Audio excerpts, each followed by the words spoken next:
And even after 1945, Europe lived under, the shadow of the mushroom cloud that we saw. And yet, the Europeans, very much at the instigation of the United States, with the support of the United States, set about their experiment, what they call the European project, of turning what had been a zone of constant war into a zone of peace and cooperation, while retaining the sovereignty, the cultural distinctiveness, and so forth and so on of individual countries. And I'm sure that there are Europeans in the room. I mean, there have to be.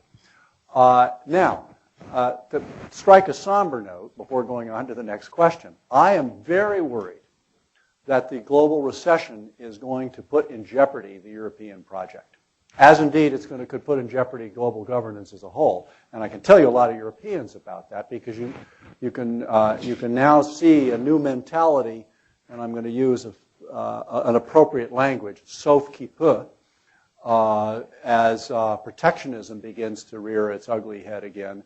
And that could be just disastrous for the European Union. Let's hope that wiser heads prevail in the French language and in other languages. Yes. Megan Chen from Mount Holyoke College, and I'm an IR major, international relations major.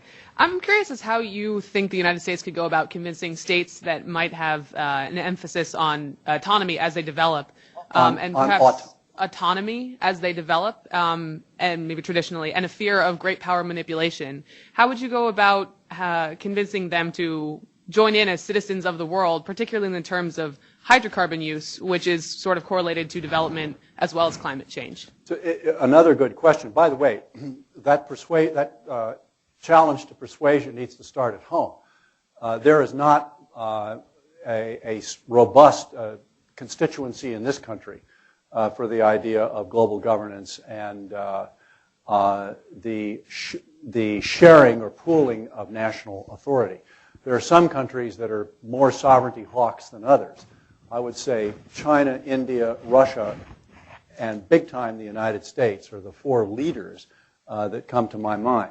Now, I think in all cases, whether we're trying to persuade people in other countries to accept the premise, as it were, of global governance of the kind I'm talking about, which is not the same as world governments, is to appeal to their self-interest.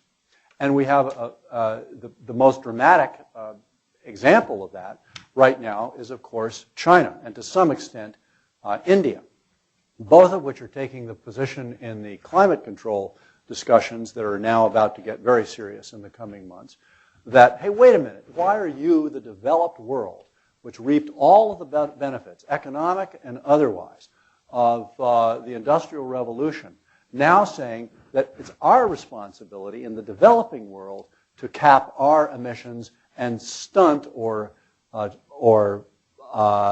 bring to a halt or even reverse the economic dynamism that we've shown just in the last couple of decades.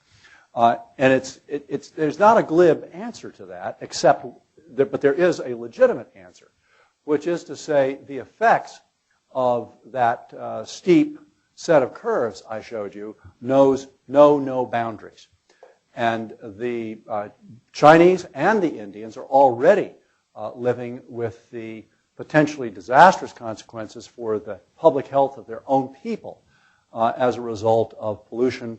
And, of course, in India, rising sea levels and that kind of thing. So you have to make the case on the grounds of self-interest, just as we have to make it to our own people here, and then there's going to be extraordinarily complicated bargaining that will go on. I can remember being in India last February, a year ago, not this February, but a year ago February, and talking to a senior minister in the Indian government who said, you're not going to have any problem with us whatsoever on climate change. We're going to absolutely join you in on this.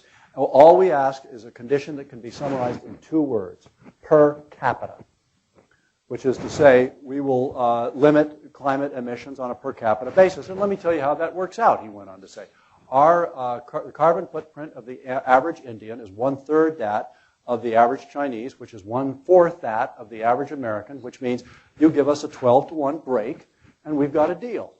Now, that's not how it's going to play out, but there's going to have to be a lot that compensates countries like China and India in a way that makes them feel that they are not going to have to completely stop their economic development, but they're also going to probably have to face up to the fact that they are not going to be able to have the kind of national and individual consumer-based lifestyle that we in the West have had, but the offset to that is neither are we. We have time for a few more questions, and I'd like to group these in rounds. So from one question in the first row and then in the second row. Okay, I think, am I on here? Okay, very good, yes, yeah. Farouk Merakar, I'm obviously not from Bard College. I come from an industry background, and I have a consulting business in helping companies grow new businesses in energy, clean tech, and so forth. I followed energy for some 35 years. I don't want to be, I have a number of comments. I don't want to be long. I'll very briefly summarize 3 points I want to make. Sir, please keep it.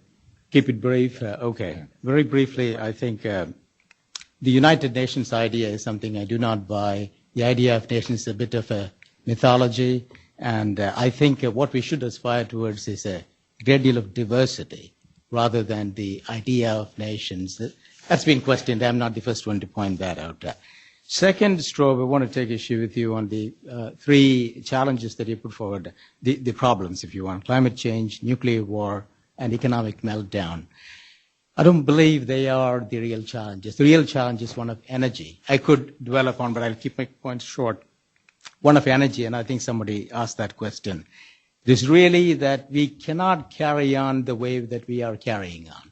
I mean, in the U.S. particularly, we have, 5% of the population and 25% of the energy and other resources we consume. We simply cannot do that. And I think in 100 years from now, we cannot be living the way we are living here. Okay. So I think the real issue is the following, is that can humanity make sacrifices for not the next generation, but the 3 generations down? This has never been demanded of humanity. I am rather pessimistic that we will say we'll sacrifice our current standard of living for our great-grandchildren whom we are never going to meet. Great. Thank you, sir. Saranda. Saranda Stubla from Kosovo. So, Strobe, do you anticipate that the last Medvedev-Obama meeting and negotiations with Russia would basically would prelude to a possible future talks with other countries who have nuclear weapons?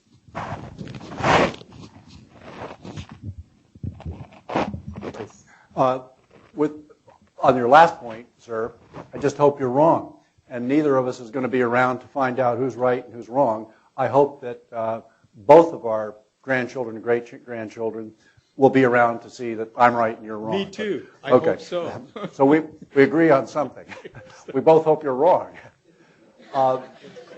With regard to the very, very promising start of U.S.-Russian relations since President Medvedev and President Obama met, I think the essence of your question is exactly right. And it's kind of a funny throwback to the Cold War. In the Cold War, you had these 2 giant countries, the Soviet Union and the United States, which could agree on only one thing, and that is that it would be a good idea not to blow up the world. And they entered into a process that lasted for decades, put in place the arms control regime we're talking about, but that was multilateralized, a fancy word meaning it was spread out to 170 countries. And I think that we will see something similar happen now. There will be concrete progress, including between now and December, when the START 1 treaty runs out, between the United States and Russia. But that will have the effect of incentivizing or lubricating the process of strengthening the non-proliferation treaty and other ways of ensuring non-proliferation that will involve the rest of the world, including India, I hope.